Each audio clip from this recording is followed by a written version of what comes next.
அறிவாளித்தை வந்து செங்கல் செங்கலா பிரிச்சு எடுப்போம். அது வரைக்கும் வந்து என்னோட அரசியல் பயம். இதெல்லாம் சொன்னவங்க நிறைய பேரு அறிவாலயம் பாத்துருச்சு, திமுக பாத்துருச்சு. யார் யார பிரிச்சு எடுக்கிறாங்க? கவர்னரே வேண்டாங்கிறோமே. அவர் வந்து கவர்னராக செயல்படவில்லை, ஒரு அரசியல்வாதியாக தொடர்ந்து செயல்பட்டு கொண்டிருக்கிறார். அதனால நான் முன்னாடியே நான் சொல்லியிருக்கிறது போல ஐஸ் அப்படின்னு சொல்லுவோம், இன்கம் டாக்ஸ், சிபிஐ, இடி.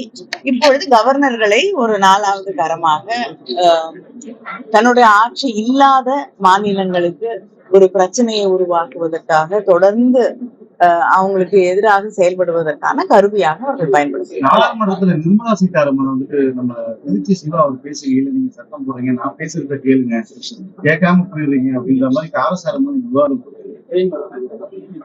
நான் எதிர்கட்சிகள் சொல்லக்கூடிய கருத்துக்களை கேட்கக்கூடிய பொறுமை அங்கே ஒன்றியத்தில் இருக்கக்கூடிய ஆளுங்கட்சிக்கு, பிஜேபிக்கு இல்லை. எந்த எதிர் விவாதமாக இருக்கட்டும், யார் பேசினாலும் சரி, எதிர்கட்சிகள் சொல்லக்கூடிய கருத்துக்களை கேட்பதற்கு அவர்கள் தயாராக இல்லை. நாங்கள் கேட்கக்கூடிய கேள்விகளுக்கோ எழுப்பக்கூடிய பிரச்சனைகளுக்கான விவாதங்களை ஏற்றுக்கொள்வதற்கோ அவர்கள் தயாராக இருப்பதில்லை. நாடாளுமன்றம் அப்படிங்கிறது அவருக்கு ஜனநாயகத்தின் மீதோ நாடாளுமன்றத்தின் மீதோ இருக்கக்கூடிய மரியாதை கொஞ்சம் கொஞ்சமாக குறைந்து கொண்டே வருகிறது. எந்த விவாதமும் எதிர்கட்சிகள் முன்வைக்கக்கூடிய விவாதங்களுக்கு அவர்கள் செவி சாய்ப்பதே இல்லை அப்படிங்கறதுதான். அறிவாளித்தை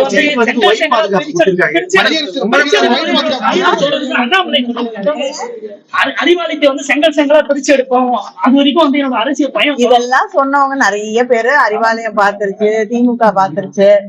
யார் யார பிரிச்சு எடுக்கிறாங்க? பாதகம் செய்பவரை கண்டால் நாம் பயம் கொள்ளலாகாது பாப்பா.